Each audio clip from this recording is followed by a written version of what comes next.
Question number 17 होगा आपके board paper में। पहले 16 क्वेश्चन 1 मार्क के होंगे, 17 से कोई केस स्टडी बेस्ड शुरू होते हैं। 17, 18, 19 और 20 चार क्वेश्चंस 4-4 नंबर के।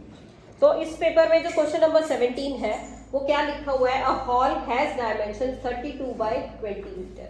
तो एक हॉल है और उसकी डायमेंशन आपको दे रखी है, ये दिया हुआ है 32 मीटर और ये दे रखा है 20, यानी रेक्टेंगुलर हॉल हम कह सकते हैं इसको। फिर आगे क्या आ गया, part of the floor of hall is covered with ceramic tiles. उसका कोई पार्ट है वो किससे कवर कर रखा है, टाइल्स से कवर कर रखा है, as shown in the shaded rectangle in the figure.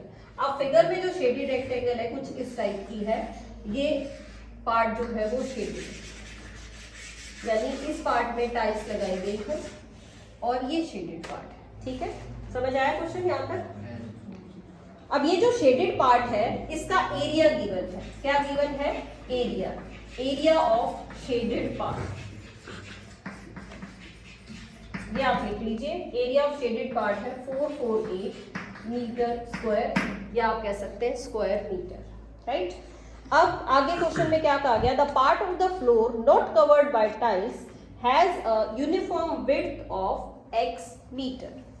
यानी कि जो पार्ट अनकवर्ड है, अनकवर्ड कौन सा हो गया, ये जो आपको ब्लैक पोर्शन दिखाई दे रहा है, इस पूरे पोर्शन की विड्थ है x मीटर। यहाँ पे भी x, यहाँ भी x और यहाँ पे भी x। यूनिफॉर्म विड्थ का मतलब है अलग अलग विड्थ नहीं है, सारी विड्थ सेम है x मीटर। ये क्वेश्चन है जो आपको केस दिया हुआ। अब इसके ऊपर बेस्ड क्वेश्चंस करते हैं। स्टेटमेंट क्लियर होगी बेटा इसकी। एक रेक्टेंगुलर फील्ड है या रेक्टेंगुलर हॉल है, रेक्टेंगुलर हॉल की डायमेंशन है 32 मीटर एंड 20 मीटर, और ये जो कवर्ड पार्ट है जिसमें टाइल्स लगी हुई है इसका एरिया गिवन है। अब क्वेश्चन नंबर 1, क्वेश्चन नंबर 1 में कह रहा है कि the expression in terms of x for the breadth of the floor covered by the tiles. ध्यान से सुनना, लेंथ और ब्रेड्थ के एक्सप्रेशन पूछ रहा है बेटा। एक क्वेश्चन में आपसे लेंथ पूछ रहा है, एक क्वेश्चन में आपसे ब्रेड्थ पूछ रहा है। किसकी, जो पोर्शन टाइल से कवर्ड है उसकी लेंथ और ब्रेड्थ बता दो। देखो पूरा ये पार्ट कितना है 32 मीटर। अगर मुझे सिर्फ टाइल्स से कवर की निकालनी हो तो क्या करूंगी, ये बात समझ आ रही है आपको। क्यों, क्योंकि विड्थ क्या है, x है, x यहाँ है बेटा, x यहाँ है विड्थ। तो अगर हम सिर्फ रेक्टेंगुलर पार्ट की विड्थ जानना चाहेंगे तो क्या करेंगे, 32 में से सब्ट्रैक्ट करेंगे, एक x यहाँ से एक x यहाँ से, यानी कि 2x। तो ऑप्शन में ये आंसर चेक करना है आपको। ठीक है, दूसरा, अगर आपको लेंथ के साथ साथ ये वाला पार्ट पूछ लिया जाए तो आपका आंसर क्या होना चाहिए, 20 माइनस 2x मीटर। तो दो तो क्वेश्चंस यही है कि एक बार आपको उसकी लेंथ बतानी है, एक बार आपको उसकी ब्रेड्थ बतानी है।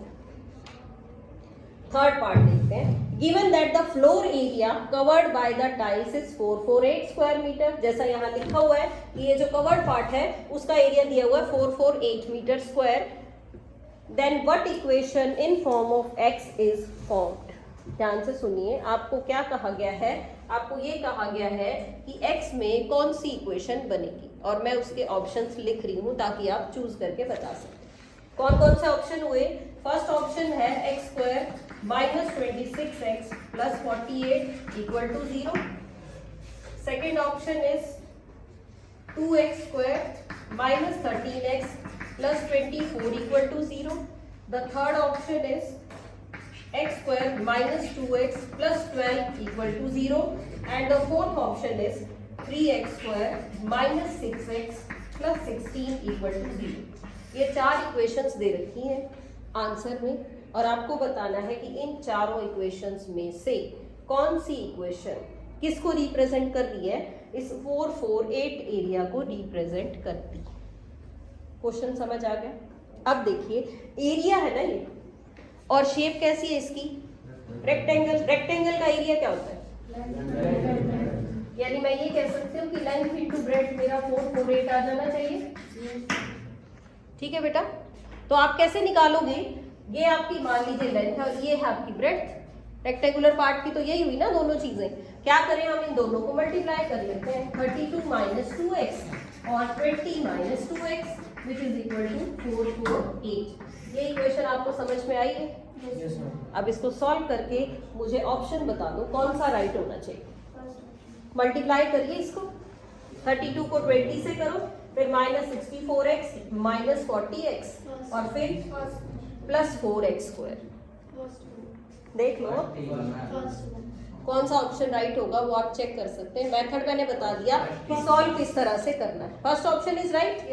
देखिए कैलकुलेशन तो आप लोग कर ही पाएंगे ना, तो इसमें आपसे जीरोस भी पूछ ली, इक्वेशन निकालनी भी सिखा दी। नेक्स्ट पार्ट चल सकते हैं।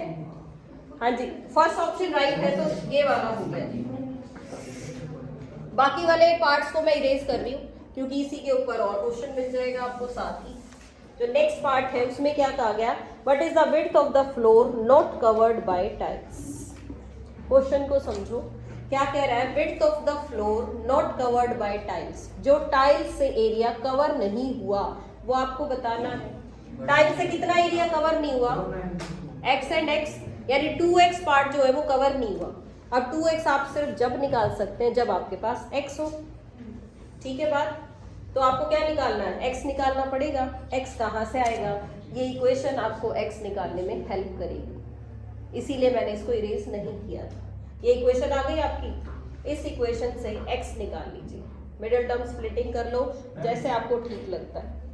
ये जो एरिया कवर नहीं हुआ है इसका एरिया बताना है? नहीं, जो एरिया कवर नहीं हुआ उसकी विड्थ बता दो। इसके फैक्टर्स बना के और मुझे वैल्यू बता सकते हो आप कि x की क्या वैल्यू आएगी। क्या क्या फैक्टर्स बने, 24 और 2, यानी x square -24x -2x plus 48, दोनों माइनस के होंगे बेटा। एक x की वैल्यू आएगी 2 और एक x की वैल्यू आएगी 24। फैक्टर्स बना लिए होंगे बेटे सभी ने, पक्का। दो वैल्यूज आई, अब बड़ी कंफ्यूजन है, दोनों x की वैल्यू जो है वो मेरी कंडीशन को सूट नहीं करती। क्यों नहीं सूट करती उसको समझिए। x की वैल्यू अगर 24 हो तो ये तो बेटा पूरा ही 20 है।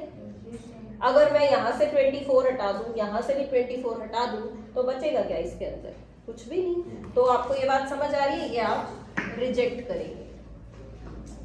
बात हुई क्लियर या नहीं? कर तू रिजेक्ट। किस किस को समझ में आएगी ये रिजेक्ट करनी है? अच्छा ये बताओ, ये इक्वेशन किसकी थी? जिससे मैंने रूट निकाले वो इक्वेशन इसकी थी क्या? इसकी थी। तो जो x की वैल्यू आई वो किसकी आई? सोचो ध्यान से, कंफ्यूज करने के लिए क्वेश्चन दे रखा है। अभी आप लोगों ने बड़ी जल्दी मुझे हाँ कर दी कि मैम रिजेक्ट कर देंगे, लेकिन ये जो x की वैल्यू आई, पता क्या किया एग्जामिनर ने, बड़ा स्मार्ट काम किया। पॉलिनोमियल भी x में बनवा दिया और यहाँ पे भी x दे रखा, ताकि आप फटाफट एग्री कर जाओ इस चीज के लिए कि ये रिजेक्ट करनी है। लेकिन अगर बहुत ध्यान से सोचेंगे आप, तो ये जो x की वैल्यूज आई है ना, ये तो इसकी आई है टाइल्स वाले पार्ट की। ये वो x नहीं आया जो आपको विड्थ में दिखाई दे रहा है। कौन सा x आया है जो इसकी लेंथ और ब्रेड्थ का काम करेगा, ये वो x है। तो ये रिजेक्ट नहीं होंगी। ये बात समझ आ गई है आप लोगों को सभी को? इस x को इस x से कंपेयर नहीं करना है। तो अगर ये आपकी 24 हो और ये आपकी 2 हो सकती है पॉसिबल कंडीशन। देख लो, 24 तो ले सकते हो, 24 में क्या दिक्कत है बेटा? एक ही चीज लेनी है, दो अलग अलग नहीं लेनी। ये इसकी इक्वेशन बनी, ये वाली। ये इक्वेशन किसकी है? जिससे ये एरिया है, तो ये जीरोस होगी ना इसी पॉलिनोमियल की। कौन कौन सी? x और 24। अब आपको विड्थ बतानी है, बता सकते हो विड्थ किसकी? विड्थ बेटा 24, x की वैल्यू यानी कि ये है 24। ये बात समझ आनी चाहिए आपको। क्या है ये? 24। अब ये टोटल कितनी है? 32। कितने का गैप है? 8। 32 माइनस 24 कितना आया? 8। तो इसका मतलब 4 तो यहाँ पे है, 4 यहाँ पे है, तभी तो डिफरेंस आया। या ये मैं ये कह सकते हैं 24 बीच में, ये 4 और ये 4, वो इस पूरे 32 बना देगा। तो विड्थ ऑफ पाथ बता दो ना कितनी है। जो क्वेश्चन है वो पूछा गया था, what is the width of floor not covered by tiles. Width कितनी आई? विड्थ के आंसर है 1.5, 2.5, 2 एंड 3। अब आप लोग कुछ बच्चे आंसर कर रहे हैं 4, कुछ बच्चे आंसर कर रहे हैं 2, ऐसा ही है? बताओ 2 होना चाहिए 4 होना चाहिए?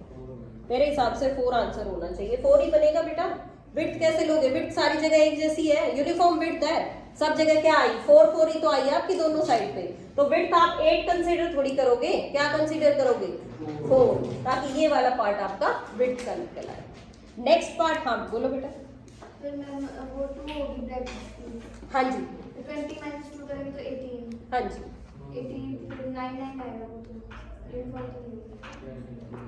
बेटा अभी मैंने सिर्फ इसी की बात कही, दूसरी वैल्यू मुझे यहाँ से निकालनी पड़ेगी ना। 4 यहाँ से सब्ट्रैक्ट करोगे, 4 यहाँ से भी तो करोगे। टोटल 20 है। जैसे आपने इधर 4 और इधर 4 ली, तो इधर भी तो 4 और 4 ही लोगे। विड्थ कैसी दे रखी है? जो विड्थ बची है ना, बाहर वाला जो रास्ता है या जो अनकवर्ड पार्ट है, उसकी विड्थ सेम है, तो सभी साइड्स में 4 4 ही रहेगी, अलग से नहीं लेंगे हम उसको, ठीक है। नेक्स्ट पार्ट इसका था, what is the cost of tiling at the rate of ₹28 पर स्क्वायर मीटर। कॉस्ट आप निकाल सकते हो, लेंथ ब्रेड्थ आपके पास अगर आ जाए तो कॉस्ट तो निकाल लोगे, या इसकी जरूरत है लेंथ ब्रेड्थ की? आपके पास एरिया है ना ऑलरेडी, एरिया है, कितना एरिया? 448, और आपको कॉस्ट दे दी है ₹28, तो 448 को 28 से मल्टीप्लाई करके क्या निकाल दोगे? कॉस्ट आ जाएगी। यानी देखो क्वाड्रेटिक भी यूज कर ली इसी में साथ साथ आपको वॉल्यूम सरफेस एरिया भी यूज करवा दिया, कॉस्ट निकालनी भी सिखा दी, मल्टीप्लाई करके जीरोस फाइंड आउट करने भी सिखा दी। कई चीजें मिक्स कर रखी है एक ही क्वेश्चन में। क्लियर हो गया बेटा? चलें अगले क्वेश्चन पे देखें। अगला केस स्टडी बेस्ड क्या क्वेश्चन है, देखो डायग्राम बनाएंगे उसका भी। इन अ डायग्राम एक वाटर टैंक है, शेप बना लीजिए आप। एक वाटर टैंक है सर्कुलर सिलेंडर, और एक है rectangular trough of height and length and width दे रखी है। चलिए देखिए क्या क्या शेप है इसके। क्वेश्चन नंबर 18 है, उसमें हम वॉल्यूम सरफेस एरिया यूज करेंगे। एक आ गया डायग्राम 1 जो है वो वाटर टैंक है, is in the shape of circular cylinder. एक सर्कुलर सिलेंडर हमने बना लिया, और सर्कुलर सिलेंडर की डायमेंशंस लिख लीजिए। डायमेंशंस है, इसकी रेडियस है 24, यानी इसकी रेडियस 24 सेंटीमीटर, और इसकी जो हाइट है वो है 125 सेंटीमीटर। हाइट यानी कि ये पूरा पार्ट ये है 125 सेंटीमीटर। आगे देखते हैं, आगे कह रहा है which is open at one and and is full of water. तो हम ये कह सकते हैं कि ये जो ऊपर वाला पार्ट है यहाँ से ये ओपन है और वाटर से भरा हुआ है। समझ आ गया? नीचे से तो ओपन नहीं छोड़ोगे, पानी नहीं होगा अगर नीचे से ओपन हो गया तो ओपन ये ऊपर वाली साइड से है और फुल ऑफ वाटर है। फिर एक आ गया कि सेकेंड डायग्राम है, इन डायग्राम 2 एक रेक्टेंगुलर शेप है भाई, उसकी लेंथ और विड्थ दे रखी है।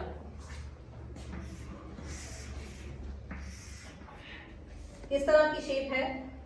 लेंथ है इसकी 150 सेंटीमीटर, और यहाँ पे जो इसकी विड्थ है वो है 20 centimetre as shown in the figure. ये है आपके सेकेंड डायग्राम। करें क्वेश्चन स्टार्ट। फर्स्ट क्वेश्चन है volume in litres of water tank. इसका वॉल्यूम बताना है। Volume of cylinder pi r square h, जो आप निकालेंगे वो सेंटीमीटर क्यूब में आएगा या नहीं? लीटर बनाने के लिए क्या किया जाता है? 1 litre is equal to 1000 centimetre cube. तो आप क्या करोगे, जितने भी सेंटीमीटर क्यूब आएंगे किससे डिवाइड करोगे? 1000 से डिवाइड करके आंसर निकालेंगे। सॉल्व कर लेना बेटा बाद में, पहले कॉन्सेप्ट समझ लो। हाँ जी 22/7 पुट करेंगे अगर गिवन नहीं है तो, ठीक है। हाँ जी आगे देखिए सेकेंड पार्ट। सेकेंड में कहा गया the total area in square metre of the outside of open tank. आपको ये कहा गया है कि आप टोटल एरिया बताओगे कितना है, किसका? Of the outside of open tank. Outside of open tank का कितना एरिया बचेगा बता सकते हो? बाहर वाला एरिया क्या होता है? CS से। अब इसमें क्या क्या लोगे आप? एक तो लोगे CS से और प्लस बेस। हाँ जी ये आएगा टोटल एरिया कि मैंने ये CS से भी ले लिया और ये बेस, क्योंकि बेस का वर्ड है ऊपर से कैसा है? ओपन है, तो CS से प्लस बेस CS से क्या होता है इसका 2 pi RH और बेस क्या है, निकालोगे बेटा वैल्यू, वो आ जाएगा इसका टोटल एरिया। ठीक है, थर्ड पार्ट की बात करेंगे। If the trout is completely filled with 48,000, यानी इसके अंदर जो वाटर है वो है 48,000 cubic metre, sorry centimetre cube या क्यूबिक सेंटीमीटर, ये इसका वॉल्यूम है। तो आपको इसकी डेप्थ बतानी है। क्या बतानी है? इसकी डेप्थ, यानी कि आपको इसकी H बतानी है। समझ आ गई बात? कैसे लिखेंगे? फॉर्मूला क्या होगा? L into B into H is equal to volume. Cuboid की तो शेप हुई है, क्यूबॉइड हुई ना, लेंथ ब्रेड्थ और उसके साथ अगर हाइट आ जाए तो it is the shape of a cuboid, और क्यूबॉइड का वॉल्यूम होता है L into B into H. वो कितना हो जाना चाहिए? 48,000। तो लेंथ इंटू ब्रेड्थ करेंगे आप तो हाइट फाइंड आउट कर देंगे 16। ठीक है जी,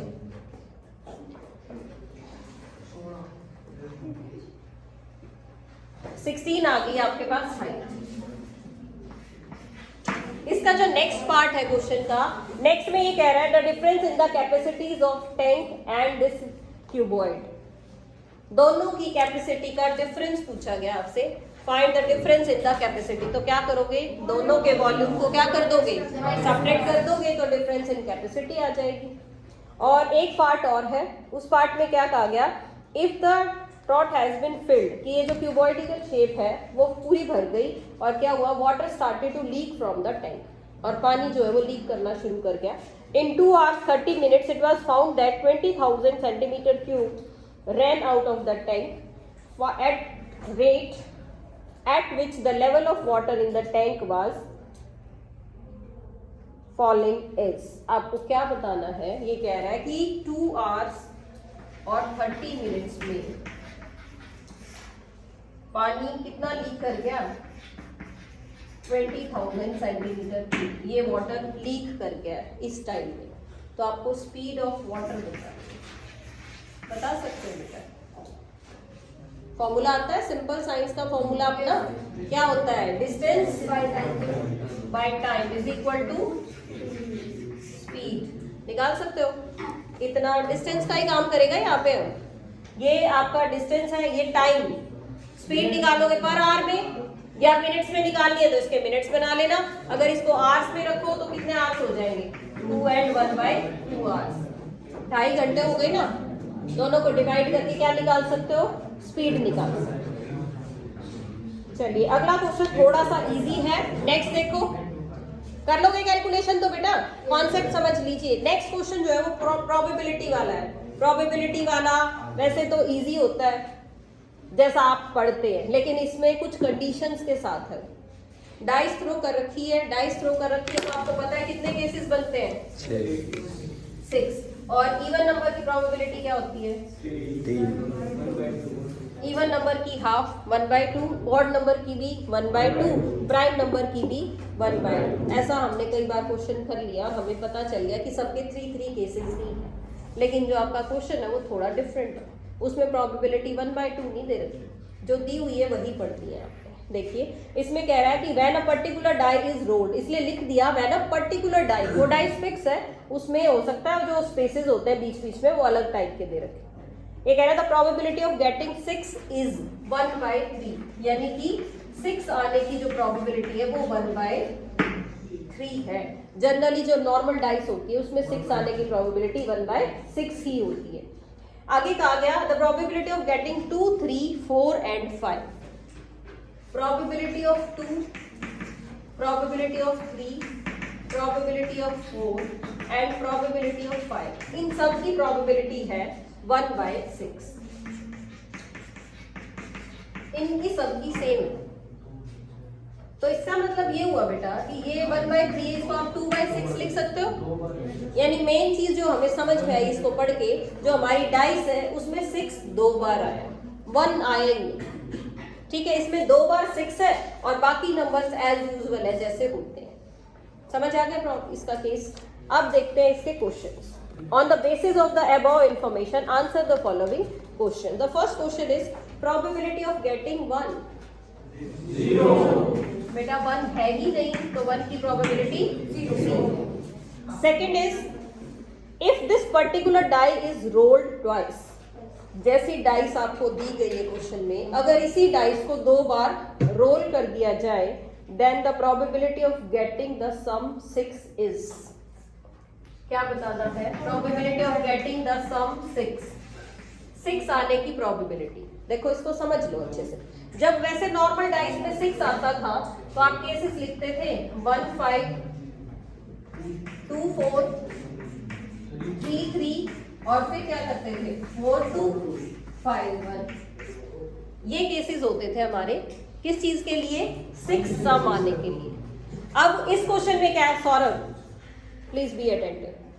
हाँ जी, सम क्या चाहिए? 6 चाहिए, लेकिन इस डाइस में हमारे पास 1 नहीं है, तो ये केस आपका कट हो गया और ये वाला केस भी आपका कट हो गया। अब बताओ सम 6 आने की प्रोबेबिलिटी 3 बाय 36। डाइस को जब 2 बार रोल करते हैं तो 36 केसेस बनते हैं, ठीक है। 6 की पावर 2 होता है, तो ये क्या बनेगा 6 by 36। So the answer should be 1 by 12, ठीक है। चले आगे। If this particular dice is rolled twice, next question है, अगर पर्टिकुलर डाइस ट्वाइस रोल की जाए, then probability of getting a sum 12, या तो सम 12 हो जाए और लेस देन 12।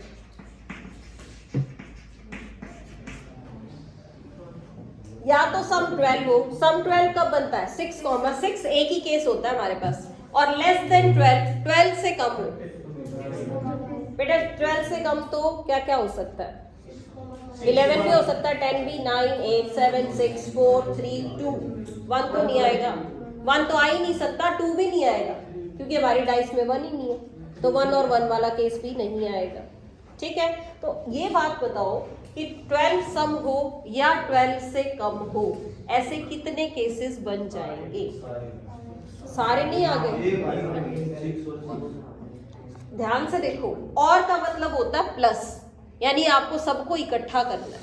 या तो 12 हो या 12 से कम हो। 12 वाला केस तो है आपका 6 and 6। 12 से कम कुछ भी हो, आप पेयरिंग कर सकते हो या नहीं? 5 के लिए पेयरिंग कर सकते हो, 2 और 3 और 2, और औरों के लिए 6 सम के लिए पेयरिंग कर सकते हो, 3 3 कर सकते हो, 2 4 कर सकते हो, 4 2 कर सकते हो, 7 सम के लिए कर सकते हो, 8 के लिए कर सकते हो। मुझे सिर्फ ये बता दो, क्या आप इसमें कोई केस छोड़ सकते हैं क्या? 1 तो हमारी डाइस में ही नहीं है, तो छोड़ना क्या, आएगा ही नहीं 1 तो इसका मतलब ये हुआ कि कौन से वाला बेटा लेस देन 12 में सारे केसेस आते हैं जितने भी मेरे सैंपल स्पेस में एलिमेंट है। सैंपल स्पेस समझते हो, मतलब टोटल आउटकम्स आप जितने भी लिख रहे हो, तो इसकी प्रोबेबिलिटी 1 है। क्या है इसकी प्रोबेबिलिटी?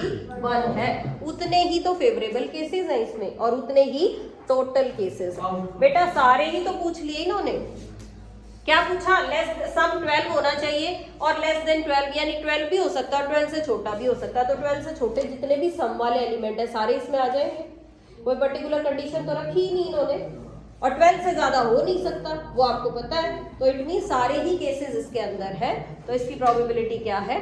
1 है। आप कोई भी सम करके देख लो, जो आपका मन करे, वो 12 या 12 से कम आएगा, इसका मतलब श्योर इवेंट है। आप कोई भी उठा लो, वही एलिमेंट इसी के अंदर आ जाएगा। नेक्स्ट देखना एक बार। If this particular die is rolled twice, अगर इसी डाइस को 2 बार रोल किया जाए तो probability of getting odd number, हाँ जी क्या आना चाहिए? Odd number. अच्छा ऑड नंबर कैसे बनता है? एक ऑड और एक इवन हो तभी बनता होगा ऑड, सॉरी ऑड प्रोडक्ट कह रहा है ये, क्या कहा गया? Odd product. तो ऑड प्रोडक्ट के लिए कैसे नंबर होने चाहिए? अच्छा इवन नंबर और इवन नंबर का प्रोडक्ट तो हमेशा इवन होता है, और इवन और ऑड का प्रोडक्ट भी भाई 3 2 6 ही बनेगा, 4 2 भी 6 ही बनेगा। यानी ऑड प्रोडक्ट कब आएगा? जब ऑड को ऑड के साथ पेयर किया जाए। पक्का? तो ऑड नंबर है कौन से? 1 तो है ही नहीं आपकी डाइस में, ऑड नंबर है कौन से? बस इसकी पेयरिंग करनी है आपको। तो हम क्या लेंगे? 3 3 3 5 5 3 5 और 5, 4 केसेस बनेंगे और टोटल केसेस आपको पता है कितने हैं 36। तो 4/36 1/9 is the answer. Last part है इसका, the probability if this particular die is rolled twice find the probability of getting the product 1। Product 1 आना चाहिए, 1 तो है ही नहीं डाइस पे भाई। प्रोडक्ट 1 कब बनेगा जब 1 1 का पेयर आ जाए, लेकिन जो आपको डाइस दी गई है क्वेश्चन में उसमें तो 1 ही नहीं है, तो 1 नहीं है तो 1 1 का प्रोडक्ट भी नहीं होगा, तो क्या प्रोबेबिलिटी रहेगी इसकी 0। ऐसा कोई केस आप नहीं ले सकते। चलिए जी, एक नेक्स्ट क्वेश्चन है आपका ट्रिग्नोमेट्री के ऊपर बेस्ड, उसकी मैं फिगर बना देती हूँ और उसके बाद आप उसके क्वेश्चन के आंसर दीजिएगा, ठीक है। Let's start with this.